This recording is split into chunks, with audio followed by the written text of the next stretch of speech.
نحمده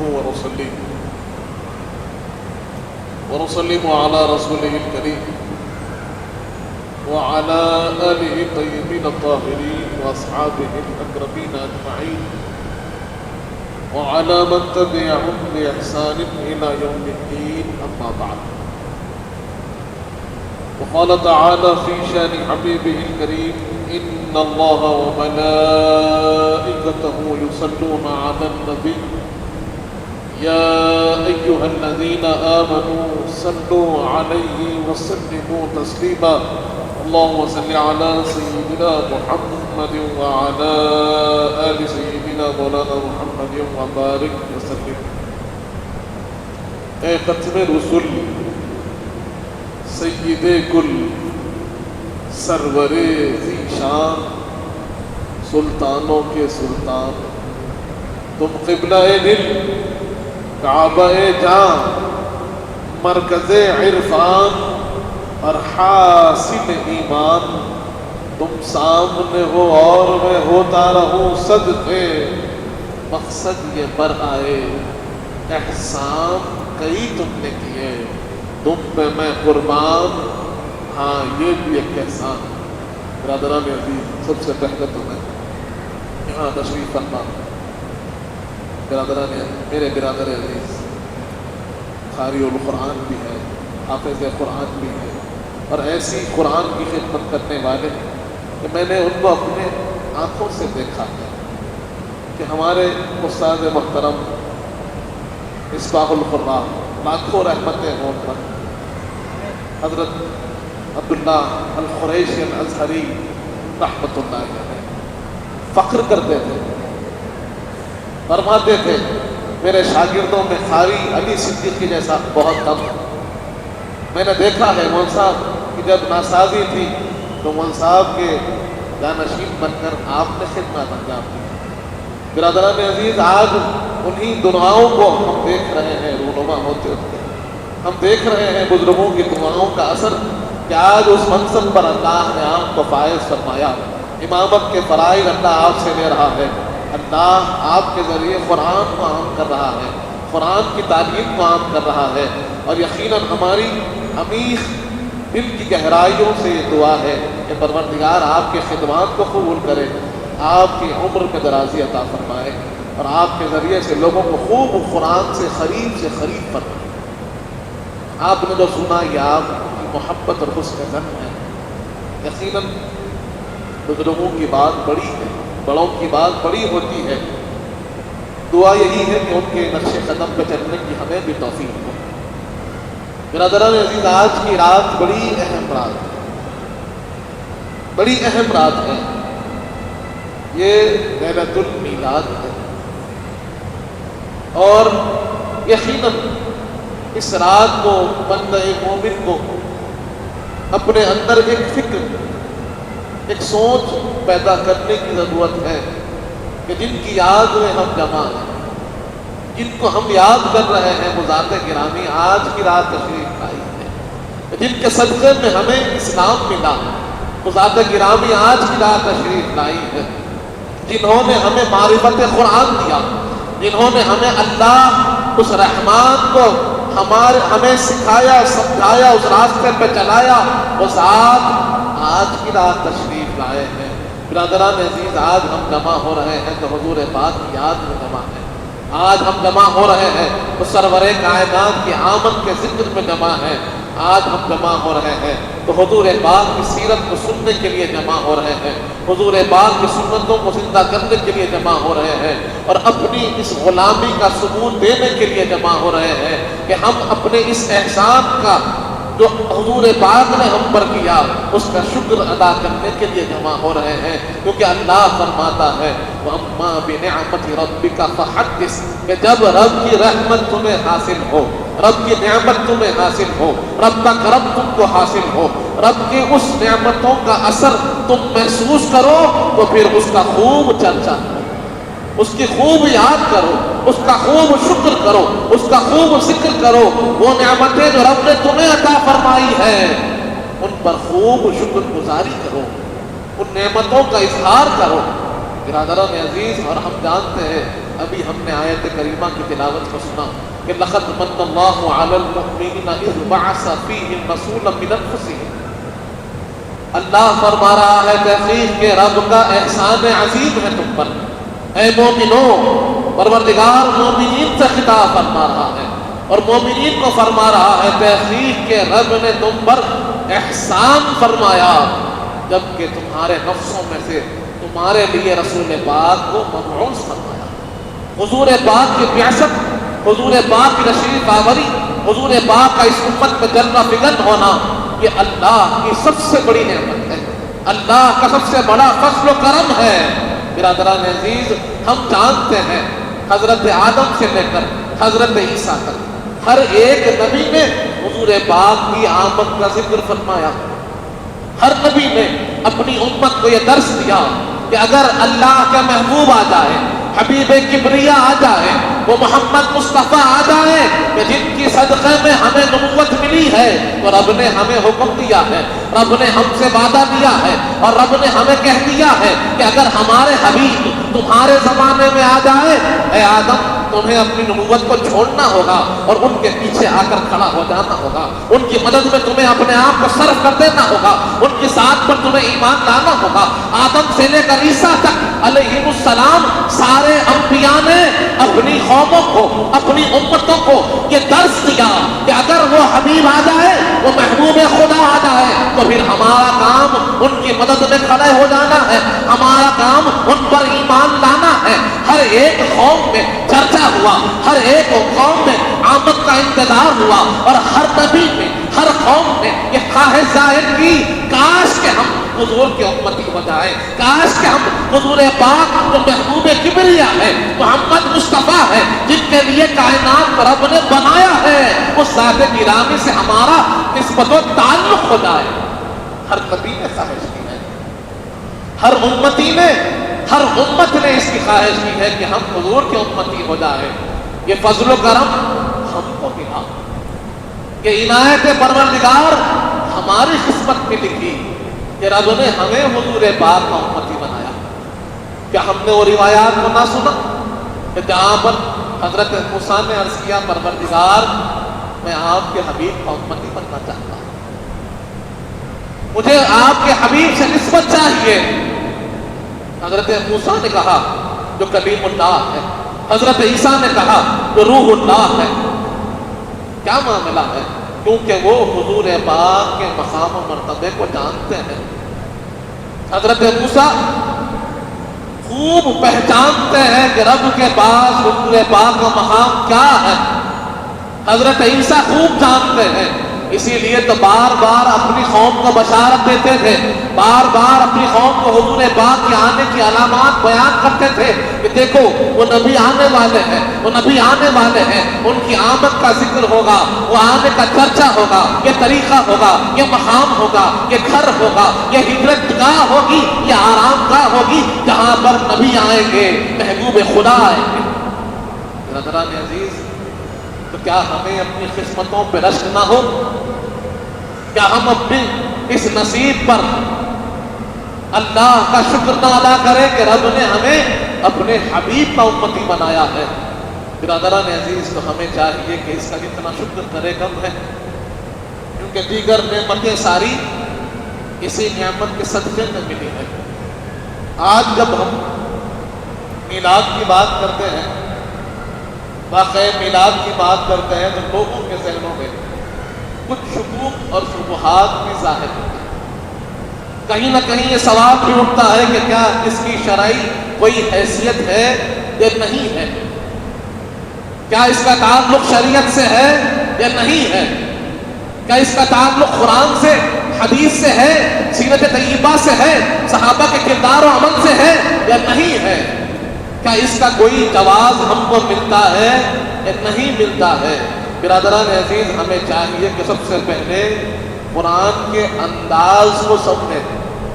قرآن مجید یہ اصول کی کتاب ہے، اس کے اندر رب نے فوائد کو بیان کیا، دستور حیات کو بیان کیا، سلیقہ زندگی کو بیان کیا، کہیں پر احکام ہے، کہیں پر نواہی ہے، کہیں پر قصص کے ذریعے سے رب نے ہمیں راستہ دکھایا ہے، کہیں پر رب نے تبشیر کا کام کیا، کبھی ہم کو تنذیر کر کر ڈرایا اور سمجھایا کہ دیکھو راستے پہ چلو ورنہ بکھر جاؤ گے، صراط المستقیم کو تھامے رہو ورنہ تم بھٹک جاؤ گے، اور اگر راستے سے ہٹ جاؤ گے تو رب کے عذاب کے مستحق ہو جاؤ گے۔ برادران عزیز، انہی کلمات میں، انہی آیات میں ہم ان آیتوں کو بھی دیکھتے ہیں، ان آیتوں کو بھی دیکھتے ہیں کہ جہاں رب اپنے نبیوں کی پیدائش کا بھی ذکر کر رہا ہے۔ کبھی فرما رہا ہے سلام یوم ولد ویوم یوم یموت ویوم یبعث حیا، کہ اس دن سلامتی ہے جس دن ہمارے نبی پیدا ہوئے۔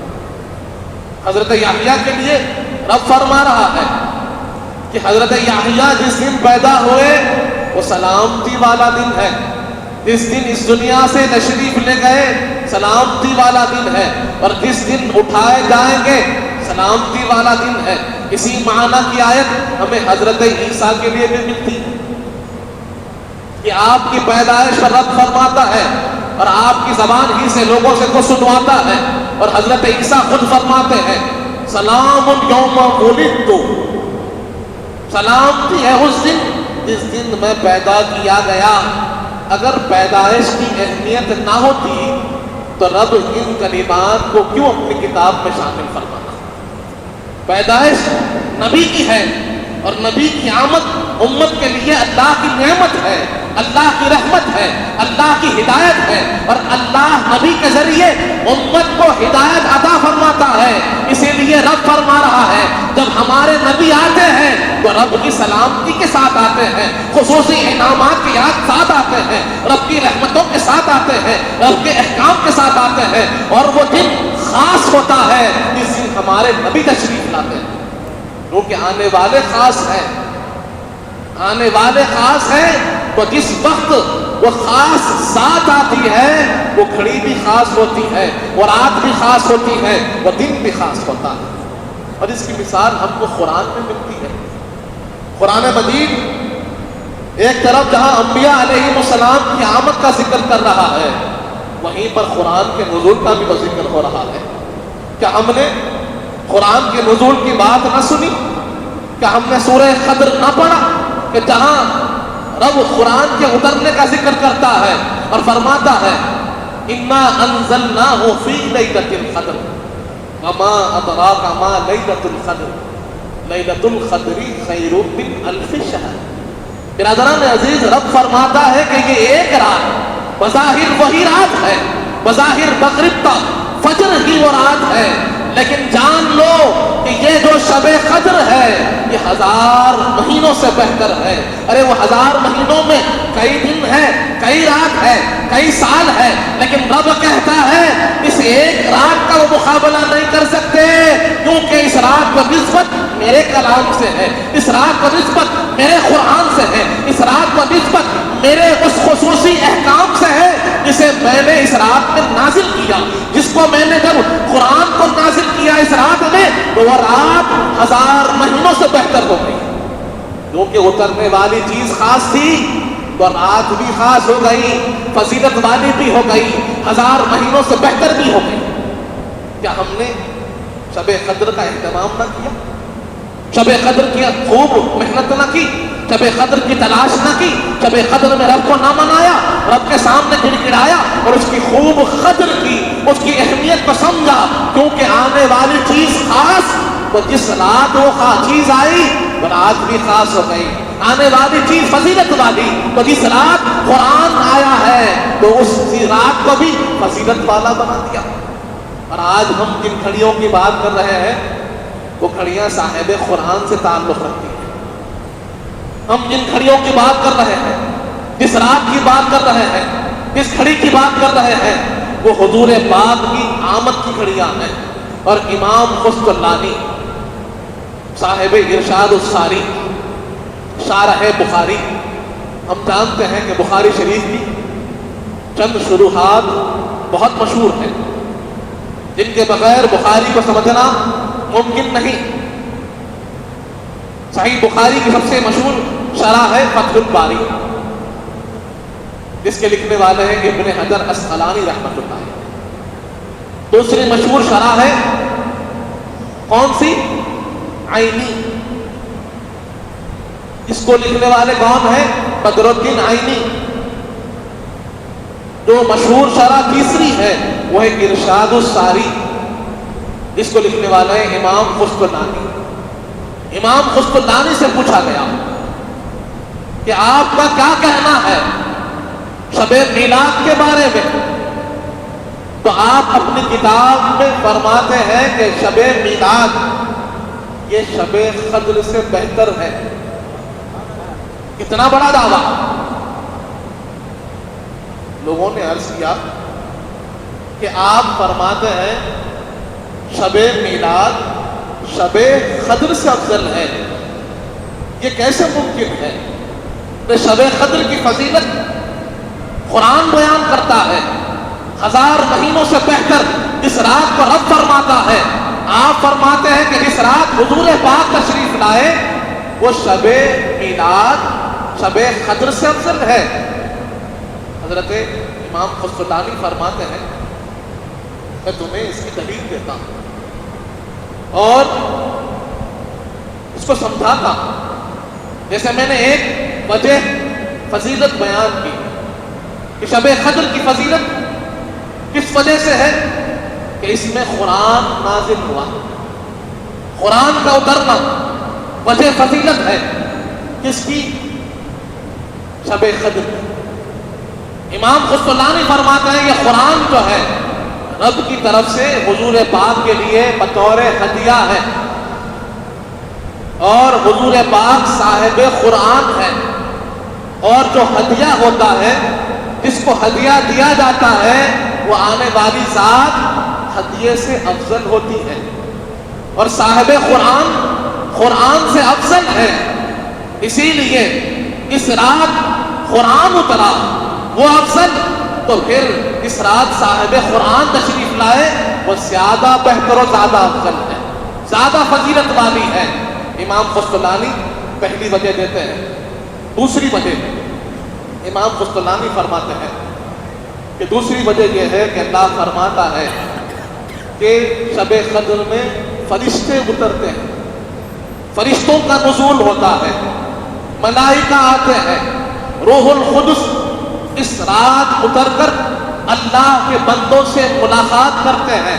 تو پھر آپ اس بات کو سمجھیں، امام قسطلانی فرماتے ہیں کہ فرشتوں کے اترنا وجہ فضیلت ہوا، فرشتوں کا آنا اس رات کی فضیلت ہوا، تو سمجھو اس رات سید المرسلین آئے ہیں، سید الانبیاء آئے ہیں کہ جن کی خدمت میں سید الملائکہ رہتے ہیں، وہ رات زیادہ افضل ہے۔ تیسری فضیلت بیان ہوتی ہے سلام ہی حتی مطلع الفجر، کہ شب قدر یہ سلامتی والی رات ہے، اس کے اندر اللہ سلامتی کو نازل فرماتا ہے، اور یہ سلامتی کا حق کس کس کو ہے؟ ہم جانتے ہیں کہ جو اللہ کی عبادت میں ہے، جو مسجد میں ہے، جو مسجد کو آ رہا ہے، جو مسجد سے جا رہا ہے، جو سجدے میں ہے، جو رکوع میں ہے، جو ذکر کے کسی انداز میں ہے، ان تمام کو یہ سلامتی ملتی ہے، اور فرشتے ان کے لیے مغفرت کی دعا کرتے ہیں۔ یہ شب قدر کی فضیلتوں میں ایک فضیلت ہے۔ امام قسطلانی فرماتے ہیں کہ جب سلامتی جو شب قدر میں ہے وہ مومنین کے لیے ہے، وہ سلامتی جو رب نے نازل فرمائی ہے، وہ رحمتیں، وہ برکتیں جو شب قدر میں نازل ہو رہی ہے، اس کے حقدار مومنین ہیں، مسلمین ہیں، ساجدین ہیں، راکعین ہیں، وہ رب کی تسبیح کرنے والے ہیں۔ لیکن جو حضور پاک تشریف لائے ہیں وہ رحمت للعالمین بن کر تشریف لائے ہیں۔ آپ کی رحمت کا اثر سارے عالمین پر ہے، صرف مومنین کے لیے رحمت نہیں ہے، عالمین کے لیے رحمت ہے۔ اسی لیے یہ رحمت کی وسعت بھی زیادہ ہے، اسی لیے اس رات کی فضیلت بھی زیادہ ہے۔ برادران عزیز، یا رسول اللہ برادران عزیز، تو امام خسکلانی اس طور پر وجہ فضیلت بیان کرتے ہیں کہ صاحب قرآن کا آنا اور اس رات کی نسبت کہ جس گھڑی حضور پاک تشریف لائے یہ باعظمت ہے، باوقار ہے، اور اس گھڑی کی قدر کرنی ضرورت ہے۔ برادران عزیز، دوسری ایک چیز کہ جب ہم میلاد کی فضیلت کی بات کرتے ہیں تو لوگ کہتے ہیں کہ اس کی فضیلت کی دلیل کیا ہے، اس کی اہمیت کی دلیل کیا ہے؟ تو یوں ہی ایک سوال امام ابن حجر عسقلانی سے ہوا، جس کو علامہ جلال الدین سیوطی اپنی کتاب الحاوی کے اندر نقل فرماتے ہیں۔ آپ فرماتے ہیں کہ ایک مرتبہ امام ابن حجر عسقلانی رحمۃ اللہ علیہ کی بارگاہ میں ان کے شاگرد حاضر ہوئے اور عرض کیا کہ امام، لوگ میلاد کے اہتمام پر بڑا زور دیتے ہیں، حضور پاک کی آمد کی اہمیت پر بڑا زور دیتے ہیں، تو کیا آپ اس تعلق سے کوئی دلیل پاتے ہیں کہ ہم اس کی اہمیت کو سمجھا سکیں، کیسے اس کی اہمیت کو اجاگر کر سکیں؟ کوئی ایسی دلیل ہے کہ واقعتاً اس گھڑی حضور کی آمد کی اہمیت لوگوں کو سمجھائی جا سکے، اس حدیث سے ہمیں سمجھنے ملے؟ تو آپ فرماتے ہیں ہاں، میں نے اس کی دلیل کو پایا ہے اور صحیحین میں پایا ہے۔ آپ فرماتے کون ہے؟ ابن حجر عسقلانی، میں نے عرض کیا، جو شارح بخاری ہے، صاحب فتح الباری ہے، وہ فرماتے ہیں کہ میں نے اس کی دلیل کو صحیحین میں پایا ہے۔ وہ پریشان ہوئے کہ صحیحین میں اس کی دلیل کیسے موجود ہے؟ ابن حجر عسقلانی حدیث باب پیش فرماتے ہیں اور فرماتے ہیں کہ یہ حدیث کتاب الصوم میں موجود ہے، باب صوم العاشورہ کی جو حدیث ہے اس حدیث کو آپ پیش فرماتے ہیں اور فرماتے ہیں کہ تم نے یہ حدیث سنی ہوگی کہ جب حضور پاک صلی اللہ علیہ وآلہ وسلم ہجرت فرما کر مکہ مکرمہ سے مدینہ منورہ تشریف لے گئے تو وہاں پر آپ نے دیکھا کہ جو وہاں کے یہودی ہیں انہوں نے 10 محرم کا بڑا اہتمام کیا، وہاں پر تحفے بھی بٹ رہے ہیں، ایک دوسرے کو مبارکبادی بھی پیش ہو رہی ہے اور روزے کا اہتمام بھی ہو رہا ہے۔ جب اس اہتمام کو حضور پاک نے ملاحظہ فرمایا تو صحابہ کرام کو حکم دیا کہ جاؤ معلوم کرو کہ یہ اہتمام کیوں، یہ انتظام کیوں، لوگ اس میں کیوں مصروف ہیں، اس دن کی خصوصیت کیا ہے؟ اس پر صحابہ کرام نے دریافت کیا، معلوم کیا، اور جب حضور پاک کی بارگاہ میں حاضر ہوئے تو آ کر عرض کیا، یا رسول اللہ، یہ اہتمام کی وجہ یہ ہے کہ اس دن اللہ نے حضرت موسیٰ علیہ السلام کو اور ان کی قوم کو فرعون سے نجات دی تھی، اسی لیے یہ خوشیوں کا اہتمام ہے، یہ انتظام ہے، یہ تحفے جو تقسیم ہو رہے ہیں اس خوشی میں تقسیم ہو رہے ہیں کہ رب نے حضرت موسیٰ علیہ السلام کو اور ان کی قوم کو نجات دی تھی فرعون سے۔ حضور پاک نے فرمایا اس سے زیادہ ہم حقدار ہیں، ان سے زیادہ موسیٰ کے حقدار ہم ہیں، اگر وہ ایک دن کا اہتمام کرتے ہیں ہم 2 دن کا اہتمام کریں گے، وہ 1 دن روزہ رکھتے ہیں ہم 2 دن روزہ رکھیں گے۔ امام ابن حجر عسقلانی اس حدیث پاک سے استدلال کرتے ہوئے فرماتے ہیں کہ اگر حضرت موسیٰ علیہ السلام اور قوم بنی اسرائیل کا نجات پا جانا خوشی کا اظہار کا موقع ہو سکتا ہے، اہتمام کا موقع ہو سکتا ہے، تو حضور پاک کی آمد تو سارے عالمین کے لیے نجات کا ذریعہ ہے، رحمت کا ذریعہ ہے، ہدایت کا ذریعہ ہے۔ حضور کی تشریف آوری ہر ایک کے لیے بہتری ہے، ہر ایک کے لیے خیر ہے، ہر ایک کے لیے بھلائی ہے۔ تو جب حضرت موسیٰ کی قوم کی نجات کا اہتمام ہو سکتا ہے، اس پر خوشی کا اظہار ہو سکتا ہے، تو حضور کی آمد پر تو اس سے زیادہ خوشی کا اظہار ہونا چاہیے۔ حضرت ابن حجر عسقلانی فرما رہے ہیں، جسے علامہ جلال الدین سیوطی نے اپنی کتاب الحاوی للفتاوی کے اندر نقل کیا۔ برادران عزیز، ایک اور خیال آتا ہے، خیال یہ آتا ہے کہ اگر اتنی ہی اہمیت تھی تو کیا حضور پاک نے کبھی اس کا اہتمام فرمایا؟ کسی ذریعے سے حضور پاک نے اس دن کی کی اہمیت کو سمجھایا، اس گھڑی کی اہمیت کو سمجھایا، حضور پاک کی اپنی آمد کی اہمیت کو سمجھایا۔ تو آپ صحیح مسلم کی وہی حدیث کو دیکھیے، مشہور حدیث پاک ہے، بارہا لوگوں نے اس کو سنایا اور سمجھایا ہے۔ صحیح مسلم میں کتاب الصیام کے اندر ہی باب صوم تطوع کے اندر ہم دیکھتے ہیں باب ہے باب صوم یوم الاثنین۔ کون سا باب؟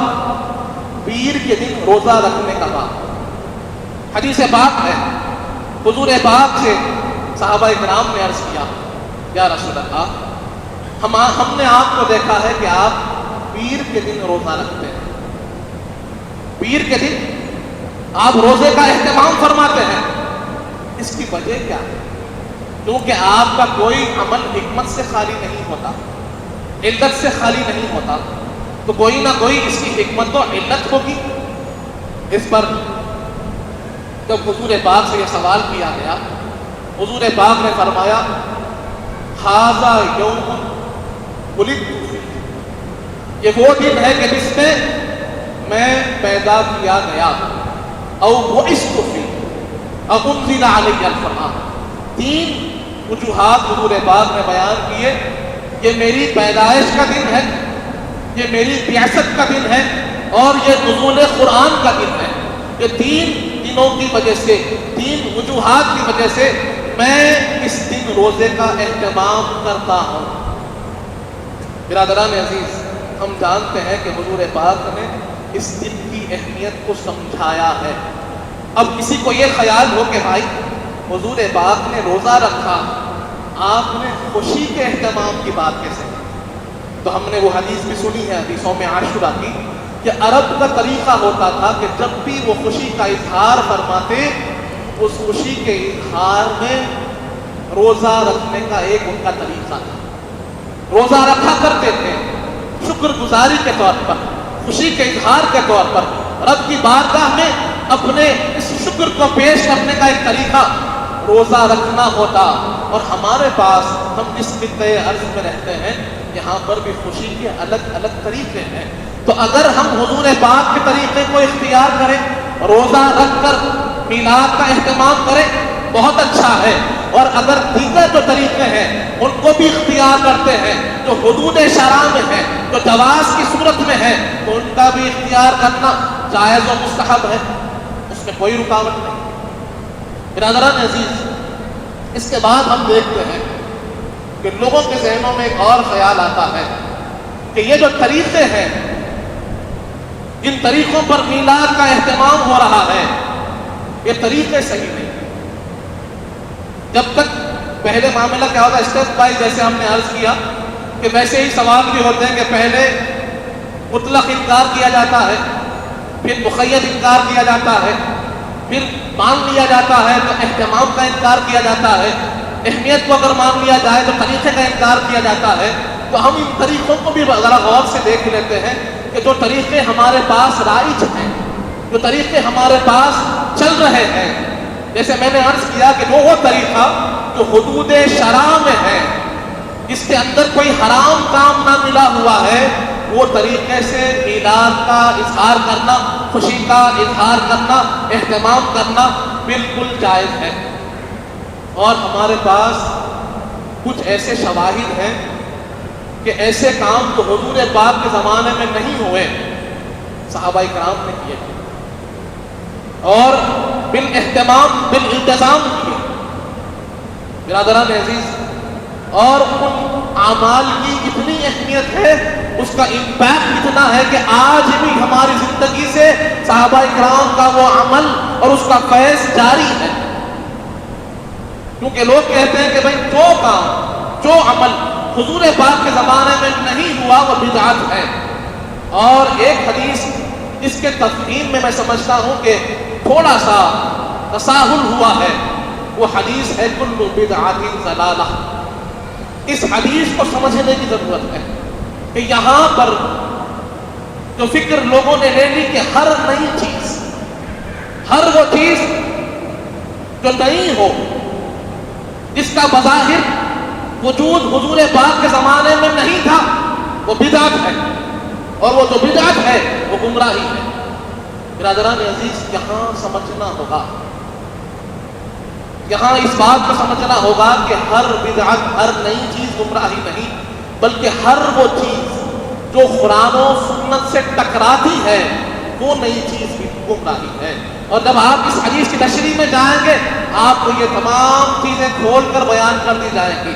تمام شارحین حدیث نے اسی بات کو سمجھایا ہے کہ کل بدعۃ سیئۃ، آپ انہوں نے وہاں پر ظاہر کیا اور اس کی شرح میں بیان کیا کہ ہر وہ عمل جو قرآن و حدیث سے ٹکراتا ہے، قرآن و حدیث کے احکام کے خلاف جاتا ہے، قرآن و حدیث کے احکام کی مخالفت کرتا ہے، وہ گمراہ ہے۔ اور یہ بات بالکل سمجھنے والی اور عیاں بات ہے۔ اب اگر نئی چیزوں کا ہی تھوڑا جائزہ لیا جائے، نئے طریقوں کا ہی تھوڑا جائزہ لیا جائے، صحابہ کرام کی زندگیوں میں ہم دیکھتے ہیں کہ حضور پاک صلی اللہ علیہ وآلہ وسلم کی ظاہری مثال کے بعد سب سے پہلے جو خلیفۃ المسلمین بنے، امیر المؤمنین بنے، خلیفہ اول حضرت ابوبکر صدیق رضی اللہ۔ حضرت ابوبکر صدیق جب خلیفہ راشد بنے، خلافت کی منصب پر فائز ہوئے، اور ایک ایسی جنگ ہوئی اس کے اندر سینکڑوں حفاظ شہید ہو گئے، سینکڑوں حفاظ، ایک روایت کے مطابق 700 حفاظ شہید ہوئے، جو قرآن کے حافظ تھے، جو قرآن کو سکھاتے تھے، جو قرآن کو پڑھاتے تھے۔ ویسے 700 حافظ قرآن صحابہ شہید ہو گئے۔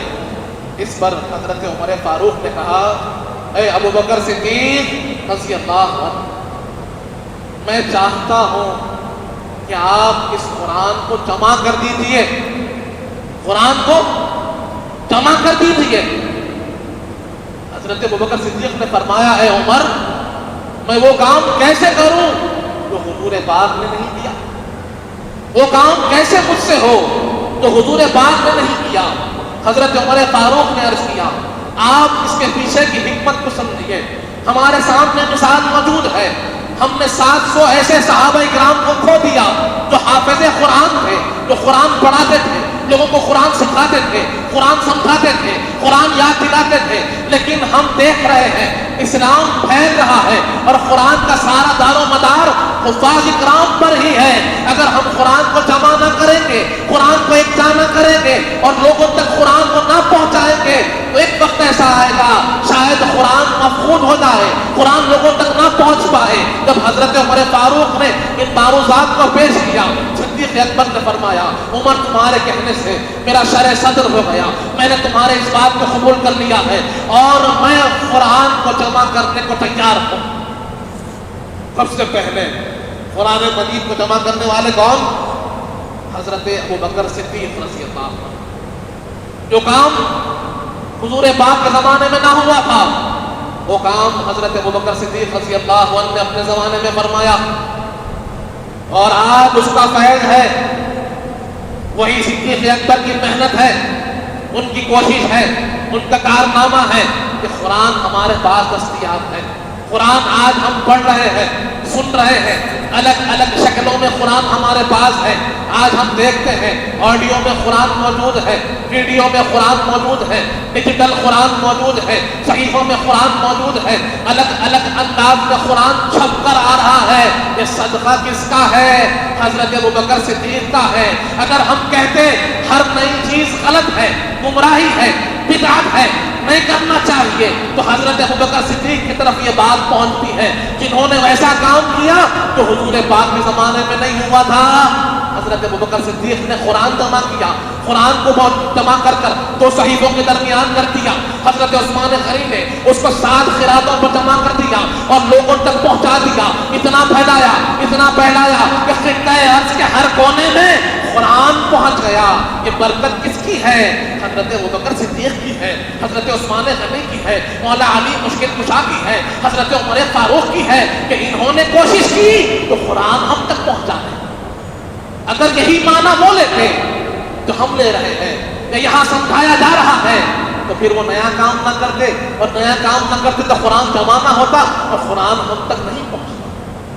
برادران عزیز، اگر ہر بدعت، ہر نیا کام گمراہی ہوتی تو حضرت ابوبکر صدیق کیوں کرتے؟ حضرت عمر کیوں کہتے؟ اب ہم حضرت عمر فاروق کے زمانے میں آتے ہیں. حضرت عمر فاروق جب خلیفۃ المسلمین بنے، امیر المؤمنین بنے، اور آپ جب لوگوں کو دیکھے رمضان کا دن، صحیح بخاری کی روایت ہے، پہلی روایت بھی صحیح بخاری کی ہے، دوسری روایت بھی صحیح بخاری سے ہی پیش کر رہا ہوں. جب حضرت عمر فاروق نے دیکھا رمضان کی راتوں میں صحابہ اکرام الگ الگ تراویح کی نماز پڑھ رہے ہیں. تراویح جو رات میں پڑھی جاتی ہے رمضان میں، تنہا تنہا صحابہ اکرام پڑھ رہے ہیں. حضرت عمر فاروق نے دیکھا کہ یہ حضور پاک کی سنت ہے. رمضان کی راتوں میں خصوصی عبادت تراویح یہ حضور پاک کی سنت ہے، اور ایسے ہی الگ الگ سب پڑھتے رہے تو یہ سنت مٹ سکتی ہے، لوگ اس سے دور ہو جائیں گے. اس لیے آپ نے حضرت ابی بن کعب رضی اللہ عنہ جو قاری القرآن تھے، بہترین قاری تھے، آپ کو بلایا اور فرمایا کہ اے ابی، آپ امامت کیجیے اور لوگ آپ کے پیچھے تراویح کی نماز پڑھیں گے. برادران عزیز، تراویح کے رکعات کی عدد میں تو اختلاف ہو سکتا ہے، لیکن جتنے ہیں سب تراویح کی نماز باجماعت پڑھتے تو ہے نا، سب تراویح کی نماز میں کھڑے ہوتے تو ہے نا. کوئی 8 پڑھتا ہوگا، کوئی 20 پڑھتا ہوگا، وہ بحث دوسری ہے، اس کے دلائل دوسرے ہیں، لیکن پڑھتے تو سب ہیں. تراویح باجماعت سب ادا کرتے ہیں. اب سوال یہ ہے، تراویح باجماعت حضور کے زمانے میں نہیں ہوئی تھی، تراویح باجماعت حضرت ابوبکر صدیق کے زمانے میں نہیں ہوئی، تراویح باجماعت شروع ہوئی حضرت عمر فاروق کے زمانے میں. جو کام حضور کے زمانے میں نہیں ہوا، جو کام حضرت ابوبکر صدیق کے زمانے میں نہیں ہوا، وہ کام شروع ہوا حضرت عمر فاروق کے زمانے میں. اور صحیح بخاری کی حدیث گواہ ہے کہ حضرت عمر فاروق نے ایک دن تراویح کی نماز کو دیکھا، تراویح کی نماز ہو رہی ہے، آپ نے فرمایا نعم ھذہ البدعہ، کتنی اچھی بدعت ہے. اس حدیث سے معلوم ہوا کہ بدعت اچھی بھی ہوتی ہے. جو لوگ ہر بدعت کو گمراہی کہہ رہے ہیں، ہر بدعت کو جہنم کو جانے والی کہہ رہے ہیں، حضرت عمر فاروق تراویح کی جماعت دیکھ کر فرماتے ہیں کتنی اچھی بدعت ہے. کس کی مانے؟ لوگوں کی یا حضرت عمر فاروق کی؟ حضرت عمر فاروق کو کہ جن کے لیے حضور فرماتے لو کان بعدی نبیا لکان عمر، کہ اگر میرے بعد نبوت قائم ہوتی، چلتی رہتی، تو میرے بعد عمر نبی ہوتے. وہ فرما رہے ہیں کتنی اچھی بدعت ہے. تو بدعت اچھی بھی ہوتی ہے جو قرآن و حدیث کو مضبوط کرے، جو نماز و سنت کو مضبوط کرے، وہ بدعت اچھی ہے. قرآن کا چھاپنا اچھی بدعت ہے، نماز کا قائم کرنا تراویح کی اچھی بدعت ہے. آج جب ہم جمعے کی نماز پڑھتے ہیں کتنی اذانیں ہوتی ہیں؟ جمعے سے پہلے کتنی اذانیں ہوتی ہیں؟ کہیے دو اذانیں ہوتی ہیں جمعے سے پہلے.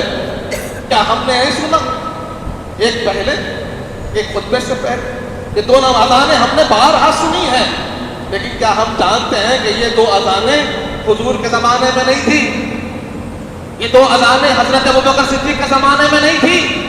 یہ 2 اذانیں حضرت عمر فاروق کے زمانے میں نہیں تھی؟ یہ 2 اذانیں شروع ہوئی، جمعے کی 2 اذانیں شروع ہوئی حضرت عثمان غنی کے زمانے میں. حضرت عثمان غنی رضی اللہ عنہ جب خلیفۃ المسلمین بنے اور آپ نے دیکھا کہ مسلمان پھیل چکے ہیں، اسلام بہت پھیل چکا ہے، بازار بھی بڑے ہو گئے، گھر بھی بڑے ہو گئے، محلے بھی بڑے ہو گئے، اب لوگوں کو بلانا ہے. اور پھر قرآن نے کہہ دیا کہ جب تم کو نماز کی طرف، جمعے کی طرف بلایا جائے تو اپنے بازاروں کو بند کر دینا اور جمعے کی طرف آ جانا. قرآن کہتا ہے. جب حضرت عثمان غنی نے کہا کہ ایک اذان پر سب جمع نہیں ہو پا رہے ہیں، بہت وقت لگ جا رہا ہے، تاخیر ہو رہی ہے، کہ لوگ بازار بند کریں، جا کر وضو اور طہارت لے کر پھر نماز کے لیے آئے. ایک اذان اور نماز میں بڑا فرق ہو جا رہا تھا. حضرت عثمان غنی نے کہا کہ نہیں، 2 اذانیں کر دو. ایک اذان لوگوں کو اعلان کرنے کے لیے کہ آ جاؤ جمعے کا وقت قریب ہے. جب لوگ جمع ہو جائے ایک اور اذان دینا, پھر خطبہ دینا. جو کام حضور پاک کے زمانے میں نہیں ہوا, جو کام حضرت ابوبکر صدیق کے زمانے میں نہیں ہوا, جو کام حضرت عمر فاروق کے زمانے میں نہیں ہوا, وہ کام حضرت عثمان غنی نے فرمایا. کیا ہم بدعت کہیں گے؟ آج وہ کام چل رہا ہے, ان کی سنت چل رہی ہے, ان کا طریقہ چل رہا ہے, اور ہم جانتے ہیں حضور پاک نے فرما دیا تم پر میری سنت بھی لازم ہے, علیکم بسنتی وسنت خلفاء راشدین, کہ تم پر میری سنت بھی لازم ہے, میرے خلفاء راشدین کی سنت بھی لازم ہے. کیسے کہتے ہیں کہ ہر نیا کام غلط ہے؟ کیسے کہتے ہیں کہ ہر نیا کام گمراہی ہے؟ ارے قرآن پڑھیے, حدیث پڑھیے, حدیث کے معنی کو سمجھیے, قرآن ہم تک کیسے پہنچا اس کو جانیے. آج حدیث جمع ہو رہی ہے, حدیث کی کتابیں ہمارے سامنے ہیں. کس نے حدیث کو جمع کیا؟ کوئی صحابی نے حدیث کو جمع نہیں کیا, یہ کام تابعین نے کیا, طبع کاربائی نے کیا, امام بخاری نے کیا, امام مسلم نے کیا, امام ترمذی نے کیا, امام ابو داؤد نے کیا, امام نسائی نے کیا, امام احمد نے کیا, امام مالک نے کیا, امام عبدالرزاق نے کیا, امام ہم دیکھتے ہیں ابن شیبہ نے کیا. یہ امام ہیں حدیثوں کے, یہ صحابی نہیں. یہ حضور پاک کے زمانے میں حدیث جمع نہیں ہوئی. آج ہم قرآن سیکھ رہے ہیں جمع کردہ قرآن سے, آج ہم حدیث سیکھ رہے ہیں جمع کردہ حدیث سے. یہ طریقہ نیا طریقہ ہے, تو حضور کے زمانے میں نہیں تھا, لیکن آج اسی سے ہمیں دین مل رہا ہے, اسی سے ہمیں احکام مل رہے ہیں, اسی سے ہمیں ہدایت مل رہی ہے. اگر ہم ہر نئے کام کو غلطی کہے, ہر نئے کام کو بدعت کہے, ہر نئے کام کو گمراہی کہے, تو کتنے کام ہیں جو ہم سے چھوٹ جائیں گے. آج ہماری نمازوں اسی قرآن کے ذریعے ہے, اسی حدیث کے ذریعے ہے. برادران عزیز کو کہنے سے پہلے سوچنا ضروری ہے, پڑھنا ضروری ہے. اسی لیے امام مسلم اپنی کتاب صحیح مسلم کے مقدمے میں لکھتے ہیں کہ تم دین سیکھو, اور دین سیکھنے سے پہلے اس بات کو سمجھو کہ کس سے دین سیکھ رہے ہو. اچھے سے دین سیکھو, صحیح جانکار سے دین سیکھو. خالی دین سیکھنا نہیں ہے, صحیح آدمی سے دین سیکھنا ضروری ہے, صحیح عالم سے دین سیکھنا ضروری ہے. بہت سے ایسے تھے جو معتزلہ ہے, جو قدریہ ہے, جو جبریہ ہے, بہت ایسے گزرے. کیا ہم ان سے دین سیکھتے ہیں؟ نہیں. ہم دین سیکھتے ہیں ان کے دل میں حضور کی محبت ہوتی ہے. ہم دین سیکھتے ہیں جو قرآن کو صحیح انداز میں سمجھتے ہیں, ان سے ہم دین سیکھتے ہیں. برادران عزیز کو ہمیں سمجھنا ہوگا, ہمیں اس بات کو جاننا ہوگا کہ ہر بدعت گمراہی نہیں. ہاں وہ بدعت جو قرآن و حدیث کے خلاف ہے, وہ بدعت جو سنتوں کو توڑنے والی ہے, وہ بدعت جو احکام قرآن کو, احکام اسلام کو توڑنے والی ہے, وہ بدعت جو اسلام سے ٹکرانے والی ہے, وہ یقیناً گمراہی ہے, وہ یقیناً گمراہی ہے.